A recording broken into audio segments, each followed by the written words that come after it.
Bible. Prophecy. It's in Prophecy. the prophecy. Read your Bible. Okay. Mm. Nandito partner sa patuloy nating Balikan pangipanayam. natin yung Department of Agriculture, ang SAAD. Kasi napakaganda ng programa ito, yung SAAD. At ngayon naman, makakasama natin ang Assistant Secretary ng Department of Agriculture, si Assistant Secretary Neri Panis. Asek, magandang umaga po. Magandang umaga sa inyong lahat. Lalo na sa ating mga samahang mga magsasaka na nakikinig ngayon. Asek, itong SAAD, may target tayo na 25% poverty reduction. Sa tingin nyo ba attainable ito with this project? Palagay ko naman kung magtulungan lang lahat, ayusin lang yung implementasyon ng programa, sabayan ng mga pagsisikap ng ating mga magsasaka, palagay ko makamit natin yan. Mm-hmm. Ano ang assurance sa Department of Agriculture ng mga governor, ASIC, na talagang ito ay ipatutupad ng walang halong politika na naman at seriously ito ay ipatutupad nila sa kanilang mga probinsya?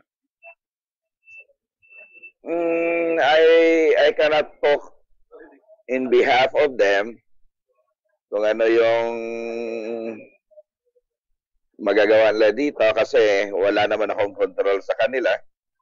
Mm-hmm. Pero yung punto lang, as far as the program is concerned, igigate namin ito sa pamaraan na may kaya nating isusulong.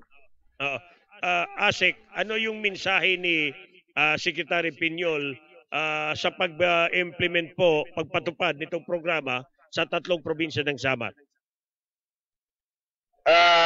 Hindi lang sa Samar siguro. Mm-hmm. Sa lahat na. Very clear yung secretary. Ang pera ng bayan para sa bayan. Walang corruption dito.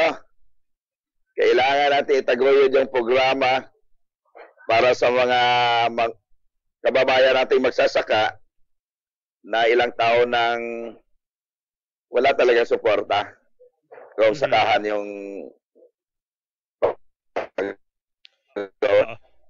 Asik, nabanggit kanina ni Director Manalo na yung pondo ay posibleng gamitin din sa palayan, yung mga palay.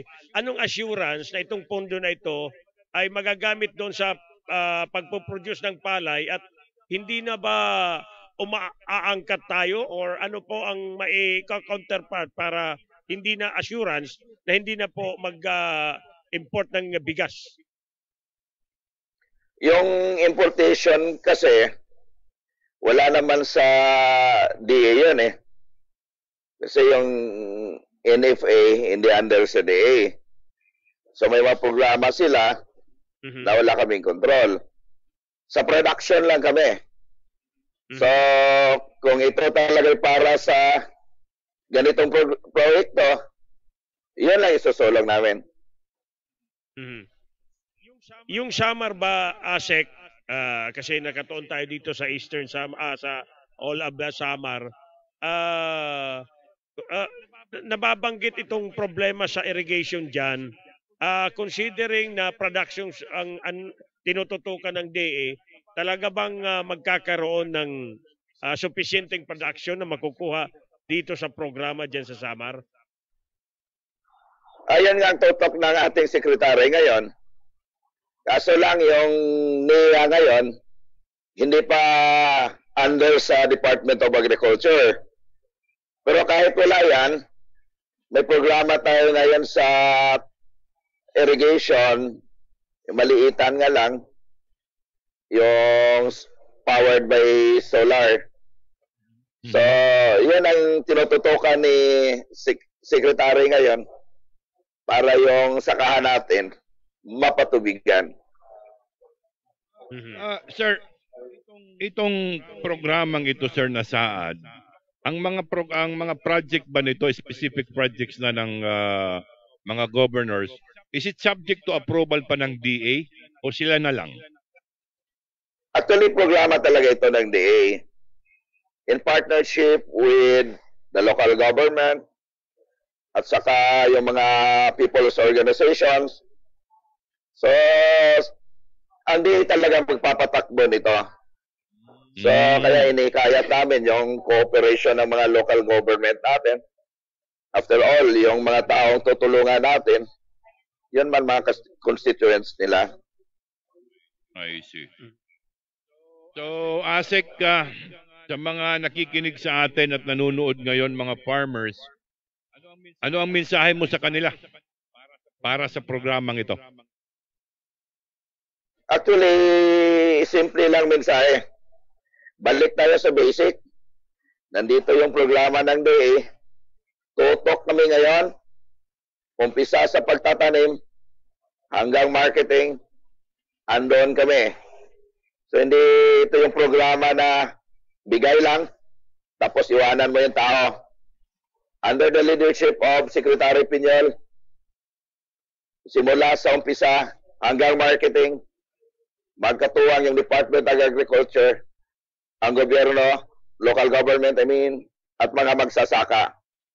Kasi kung ang departamento lang, hindi namin kaya to kung walang tulong galing mismo sa mga magsasaka, sa mga local governments, sa ibang departamento ng gobyerno.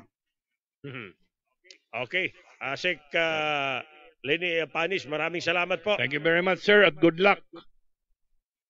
Maraming salamat po sa ating lahat at sa lahat na nakikinig. Ang ating Assistant Secretary ng Department of Agriculture, si Assistant Secretary Panis, nakausap po natin ng live mula sa Lady Park Hotel, kung saan doon ang launching ng SAAD program ng Department of Agriculture